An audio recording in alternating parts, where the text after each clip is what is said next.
on being an effective non-executive director. Wow, it's one of the most frequently asked questions I hear. What does it take to be an effective non-executive director? So in this podcast, we focus exactly on this question. I'm delighted to talk with Marianne Loner. Marianne has a 35-year-long executive career in investment banking, commercial lending and asset management in London, New York, Chicago and Zurich, with global organizations, and now serves on various boards, all in financial services, for already more than 12 years, and she does so all over the globe. Welcome to the Better Boards podcast series. I'm Dr. Sabine Dembkowski, founder and managing partner of Better Boards. We make the boards of the most ambitious organizations more effective. Our mission at Better Boards is to contribute to creating better boards. We do this by providing clients with an evidence-based approach for board evaluations and board development programs. Our clients have access to an innovative digital platform they can use for their internal or as part of a fully facilitated external evaluation. To fulfill our mission, we give a voice to all who care about creating better boards. Marianne, thank you so much for contributing to the Better Boards podcast series. Thanks, Sabine, for having me on this podcast. I particularly appreciate because I know you are just about to jump on a plane, yet another plane to South America. So thank you for squeezing us in. Thank you so much. And let me just take a moment to thank the members of the audience for joining in and listening. It's always a pleasure to talk with you about the director role, corporate governance, and how to be effective. Let's jump straight in. I mean, you had a very successful career in the financial services industry, and then you embarked on this career on boards. You are now serving for already over 12 years boards in financial services institutions. What attracted you to actually doing this, switching from your executive career to a career on boards in the first place? You know, it's absolutely true. I've been on boards in various committees in Latin America, the Caribbean, and Europe for 12 years now. And I have to observe that time flies when you are having fun. Yeah. A few thoughts to your question. I'd like to believe that all board members want to bring their expertise and learnings to make a difference for the companies they serve. And I would say that certainly was my starting point. I welcome switching from a daily operating and implementing focus, one focused on strategy, which is a key role for any board. But more importantly, I also wanted to refocus on emerging markets and work with companies where I thought I could make a difference for their clients and societies. And by this, I mean furthering economic development and best practices in ESG. And I thought that being on a board, especially given such a long career in financial services, would be a great way to do this. What's unique, Marianne, what you have done? Most directors we come across in our board evaluations, they serve on boards in one or two countries. And if they want to really spread their wings, they serve on boards in different industries. But they pretty much stick to what they know, to the country they know. You did something quite different. I mean, you only serve on boards in the financial services industry, but you do this really worldwide. So let's unpick this a little bit. What are, in your view, the benefits to focus on serving on boards in one industry only? I think if you're in one industry, you end up having very strong content. And this allows very quickly for you to become effective because you already understand the related subject matter. I also think, coming from financial services, this means that I already understood the issues typically facing management and the boards. And by these, I mean the competitive environment, the regulatory framework, as well as the need to engage change and be truly client-focused. You might think that a one industry focus narrows your potential impact, but I would argue that many of the areas boards focus on, such as risk, strategy, and innovation, are fungible to other industries and are common factors which all companies engage. And I'd also like to add that diversity comes not only from having board members from different industries. Typically, members have a diversity of thinking and backgrounds, which enrich the discussion and decision-making process. And that's been my experience across the board. In contrast to a lot of board members we know, you really serve across borders. You mentioned in developing countries, but what's the attraction for you to serve on boards really worldwide? I mean, the Caribbean, South America, Europe, it's quite different culturally and also from the way corporate governance is approached. True, and it also requires a different wardrobe. So I would say no one country or company has a monopoly on best practices, and that having worldwide experience in a way naturally creates a diversity of perspective and experiences. And I think that's always a good thing. And by working in several countries, this has allowed me to see similar opportunities and challenges, but from different angles, as well as to develop a view on best practices. It's been personally challenging because while financial industries are very similar across these countries, the local variation is often a new dimension. So different countries have different trends, and I think in the end that creates a portfolio of situations which can be used all over the place with the boards that I served. And you must have collected a lot of air miles. That's true also. And a lot of backache on those airplanes. What makes, in your view, coming back to the title of this podcast, what makes, in your view, an effective non-executive director? A question I'm asked so many times. This might take a little bit for me to answer because there are just so many ways of approaching this question. So I would say about effectiveness. Let's start when board members are selected. Typically, they should have a clear idea about what they bring to the party. In other words, what value is the collective board hoping they will deliver? That's an absolute must in order to be effective as a non-executive director. So first off, what immediate role are you likely to play and to what end? Then comes the hard work, which is engage in active listening, understand the center of gravity in the board, the dynamics with management, and the culture. And I underline that again, the culture of the company. So not every company will answer these questions the same. Is this a company where there is transparency? Are there hidden agendas? Are the real decisions made in or out of the boardroom? The answers to these basic questions shape personal strategy as how to best engage issues and understand the decision-making framework, risks, and your approach. You as the single board member, your approach to influencing issues raised in outcomes. It's a huge investment in thought capital and time and commitment. So in your view, anything specific in the financial services industry? Well, certainly financial services has been going through a tremendous amount of change in the last 10 years especially. And I think the competitive environment has become more complicated given fintechs and other industries disrupting right, left, and center. While we're not really worried about supply chains as a manufacturing company, we still have to worry about the impact of all of the world change on our clients and whether or not we're still aligned with them. I think this means that board members cannot rely on historical experience to deal with some of this.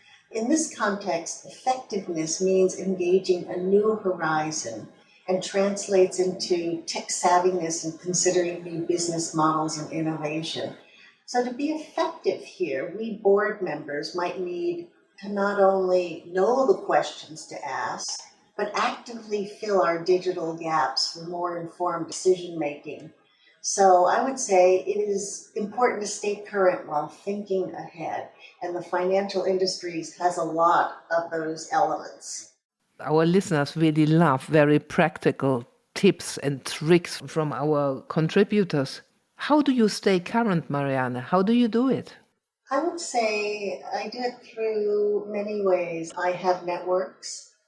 I have different experiences, and I talk to those people on a regular basis. I also read a lot of studies from consultants about trends Mm-hmm. which can affect my company and the countries and where we are.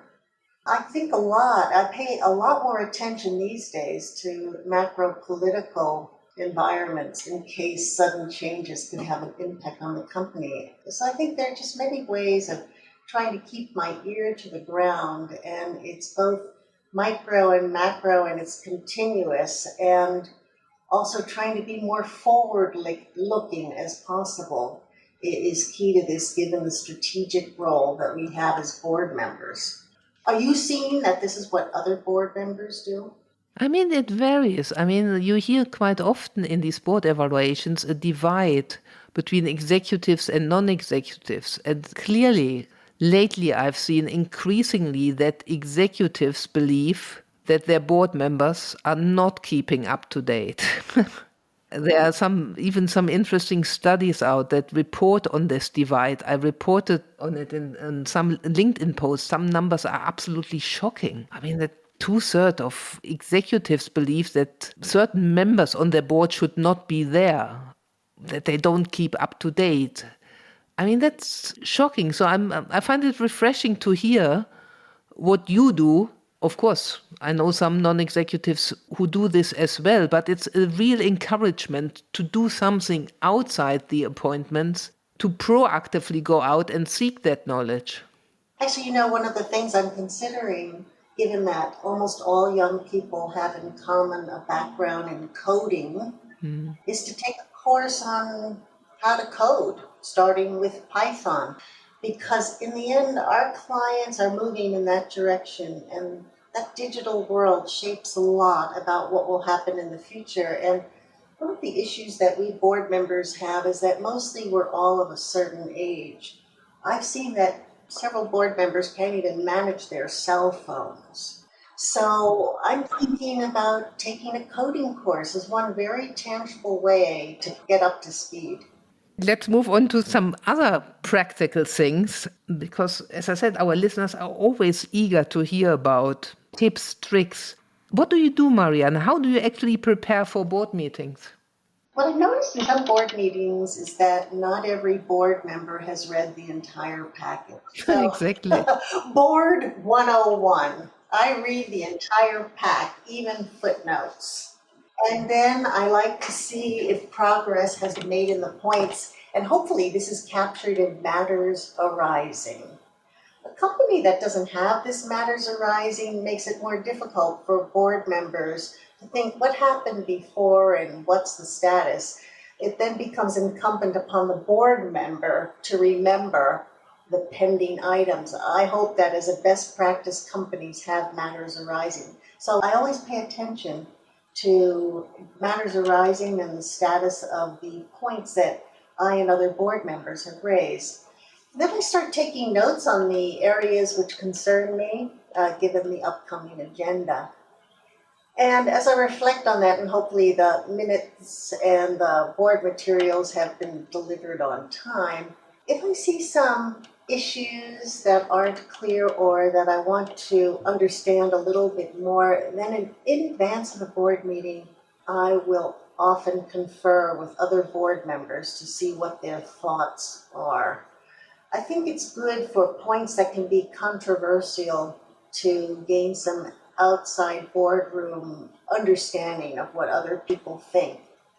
Doing it in the boardroom can be embarrassing for some people, and nobody ever appreciates that. So all these actions, reading the notes and thinking about the issues and talking to my fellow board members, these narrow down what I need to bring up at the board meeting, because typically these board meetings have a large agenda and you don't want to get bogged down in operating details. We want to make sure that we stay focused on the most important points and that we're looking at the implementation of the long-term strategy.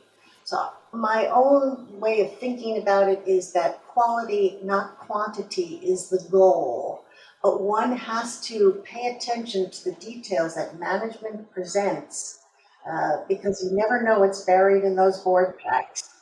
Marianne, so you proactively actually reach out to board members and also to executives in between board meetings? I think it depends on the issue.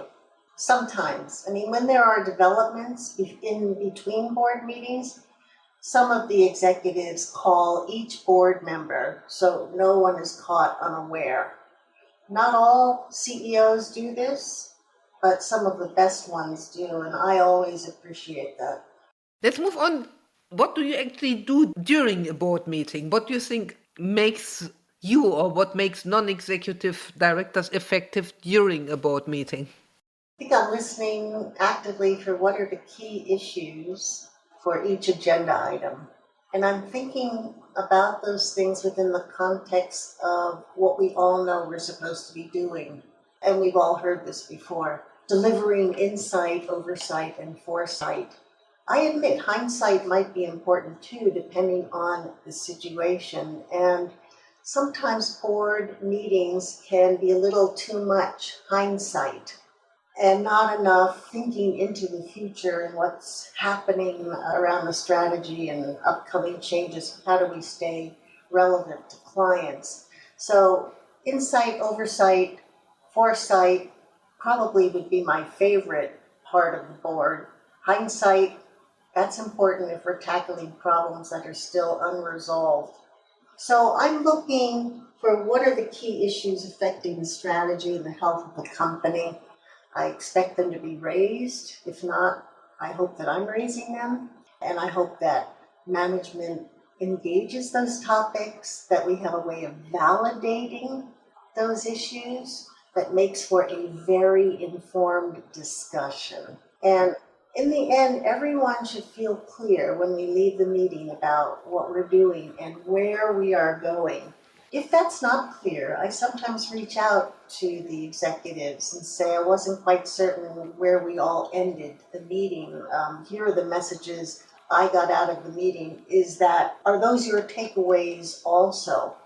Each meeting with clear messages and understanding what is the process for follow-up and are there any key changes that we need to consider?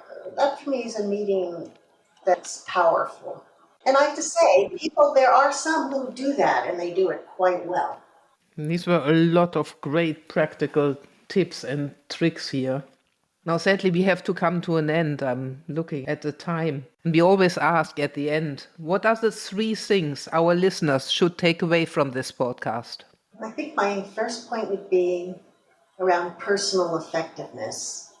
And that is, you will only be effective as a board member if you have effectively and affectively, so emotional resonance, affectively, spent the time to build relationships with other board members and management.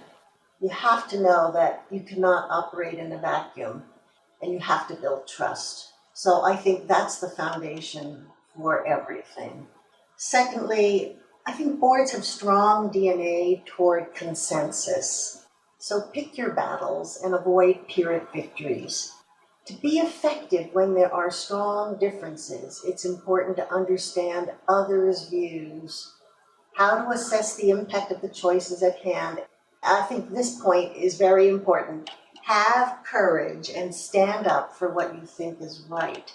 Silence does not serve the business. And then last but not least, know the details of the business, but let management do their job. Stay strategically focused wherever possible and keep the company focused on the long term. I think those would be my 3 major takeaways. Marianne, this was absolutely amazing. Thank you so much. A very rich podcast. Thank you so much for contributing to the Better Bots podcast series. Thank you. And if anyone has anything to add to what I've said, I'm also open to hearing back from your public. Fantastic. So listeners, get back to us. Thank you. How can we help you and your board? We at Better Boats are always delighted to hear from you. And as Marianne said in the podcast, feel free to reach out to us about this podcast, about our work. If you want to see a demo of our platform, we really are always delighted to talk. You can best reach us at info@better-boards.com. Thank you for listening.